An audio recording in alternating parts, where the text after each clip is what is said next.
I do silver futures. If your people can tell me what's happening in the silver futures market, I will give you 10% of what I make. And don't worry, if you fail, I'm not going to charge you for my losses. So, okay. Well, obviously I couldn't turn to my Army intelligence remote viewers and ask them to participate in this experiment. So I went to the board of directors of the school and I said, guess what? You're going to get a weekend course and you're all going to become psychic. Oh, they laughed. You can't believe it. But anyway, they knew we were desperate for money. So you might think, well, what am I going to do? Am I going to say, well, what do you think? Is it silver futures going to go up tomorrow? Is it going to go down? No, that doesn't work. That depends on what you think. It depends on what you read in the newspaper. It depends what you hope happens. So the technique we use, which you can all use for any purpose, we call association remote viewing. On a given day, what I will do, instead of asking that question, is I will get two objects. Let's say an apple and a pencil. And I'll decide that if the market goes up tomorrow, I'll show them the apple the next day. If it goes down, I'll show them the pencil. But I don't tell them what the objects are. I just say, depending on what the market does tomorrow, I'm going to show you something. What is it? Oh, it's sort of round and red. I think it's a plastic ball. Well, that sounds more like the apple than the pencil. So I would take that to mean the market must be going up. So that's what I tell the broker to do. Hopefully the market does go up, and then I show them the apple. I'll give you an example. Each day, of course, I have to pick two new objects because they get feedback every day. You have to pick objects that are as different as they could possibly be. So here's a figurine made out of wood. Here's a tape measure. Nice and aesthetic, hard mechanical. One remote viewer says, I see something all wound up, and I hear the words 1, 2, 3 said rhythmically. The other person says, it's like a little tin can, but it's got a bunch of stuff inside going back and forth. Well, you can believe I didn't choose the figurine. I chose the tape measure. It was right. The nice thing about this, if it doesn't match either of the objects, you know the person is off, you don't have to do anything. And they don't have to be very good to at least differentiate. My favorite scientific graph, money in the bank. 30 days in the market, we made $26,000. It was 2 steps forward, 1 step back, 2 steps forward, 1 step back. You'd expect 50-50 by chance. We ran 70-30. And the dentist made $250,000. That's right. You have no idea how I had to fight him off when he said, let's keep going, let's keep going. So basically, where are we today? Well, we have our science. We sort of know about the stars. We have our biology. We kind of know about trees. We have our soil experts and so on. But it's clear from experiments like this that there's a lot we don't know. So there's always a cadre of scientists on the front edge. They say if you're 1 step ahead of the curve, you're a genius. If you're 2 steps ahead, you're a crackpot. So we try to stay not too far out. And those who are interested in topics like this will continue to explore behind the scenes. And hopefully someday we'll understand a lot more, but it's also clear we have a long way to go. Thanks.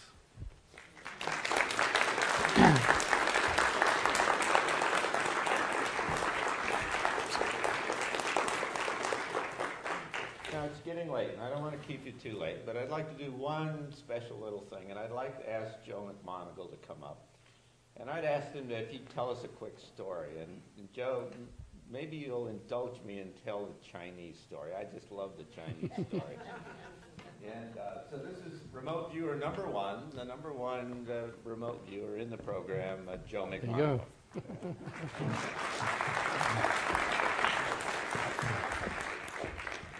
Well, the Chinese story is pretty simple.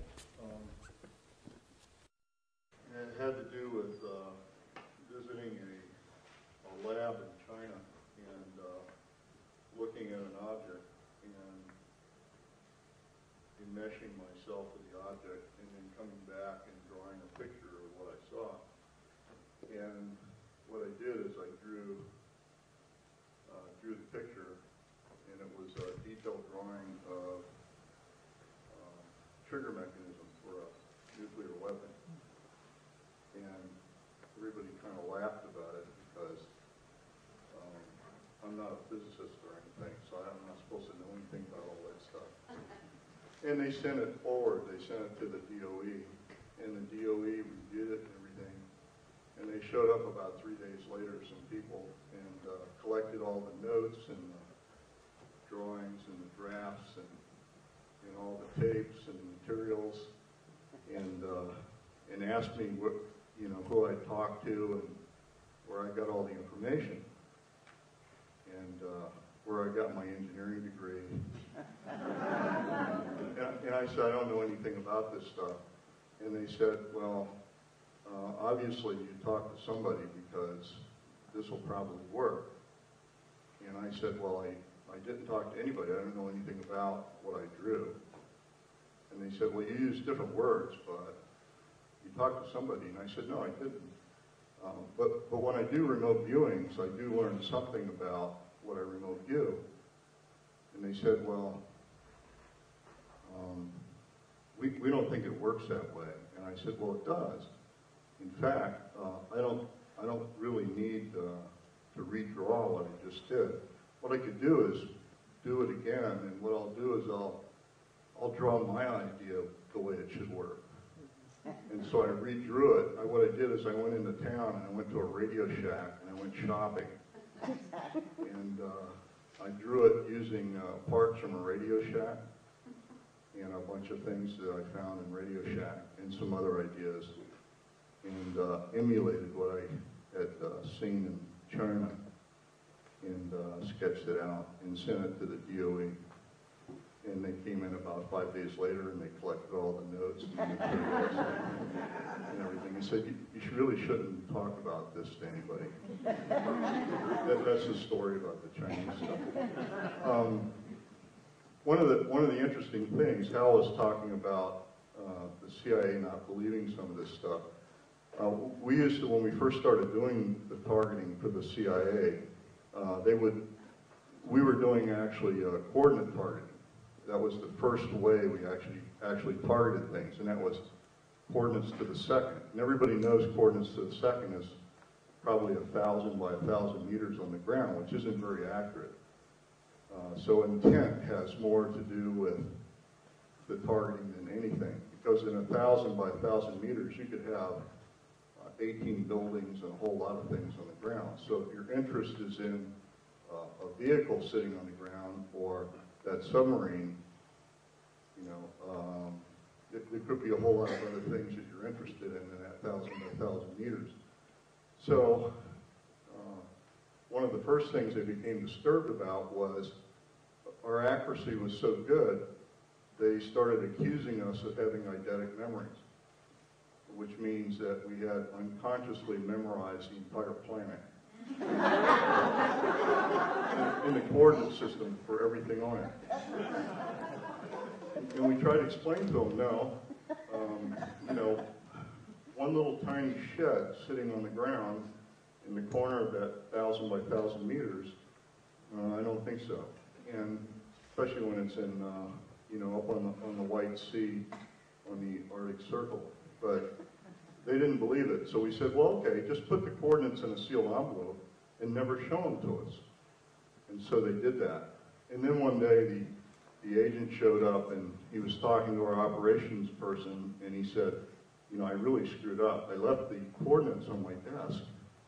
And he said, well, okay, write on a piece of paper, target the coordinates I left on my desk.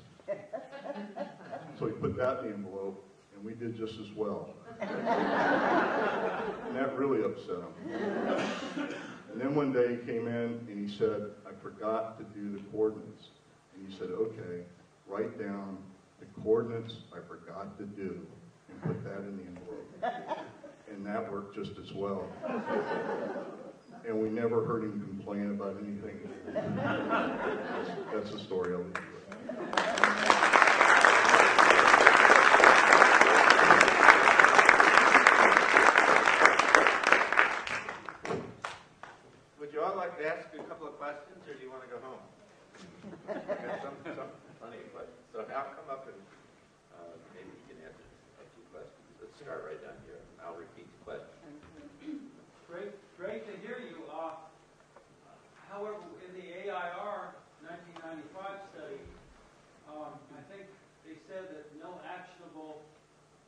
trends were ever produced by you all.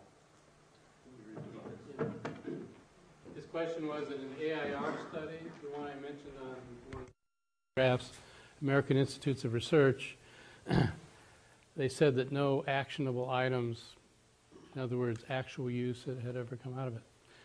There are reasons for that, the main reason being that they weren't cleared to see the really good stuff. And so if you go back and look at the history of the description of the interaction with that committee in the Journal of Scientific Exploration, you'll see that that's where the problem lay. They, the people who came to that conclusion didn't have the code word access because the people who had the really good data weren't about to spread it out. So that's really the reason for that. Have you ever acted as the viewer? Not act as a viewer. Yeah, she asked if I acted as the viewer and how did I do. When we agreed to do the program, the very first rule that we were given was you must never, ever, ever be a subject in these kind of experiments. And since we knew we might be polygraphed, we couldn't even cheat and try it. They said, we learned our lesson in the LSD research days that the experimenter should not get involved as a subject in this experimentation or he's going to lose all objectivity. So we just made that an absolute rule. What's your best assessment of how this works? He asked what's my best assessment of how this works. I'd say my best assessment is I don't have a clue. My second best assessment, you can begin to match some of the data best if you consider multidimensional additional dimensions. I mean, you can almost come up with various things to handle this, that, and the other thing, but the future viewing really throws a monkey wrench into all of our present theories. But there are some models where if you have access to additional dimensions, sort of like you rise up out of space-time and you can look ahead and look behind, that, maybe you could get from here to there. Quantum entanglement is another aspect where we already know in the laboratory that you can get quantum entanglement, essentially do something to an experiment over here and you see a result over here that's correlated, and there wasn't time for a signal to propagate from here to there. But nonetheless, those are just sort of speculations because we're still so far. So all of our effort to trying to find out how this could possibly work was to tick off every idea we could come up with, frankly. And in a way, I mean, we shouldn't be surprised. If you look into any cosmology articles these days, you'll see that 70+% of what's in the universe is dark energy. We don't have a clue. 20-some% of the universe is dark matter. No idea what it is. What we know about the universe, what physicists and cosmologists know about the universe, is 4%. So there's clearly so much open space out there. So presumably out there somewhere, the truth is out there. But another question? Yes.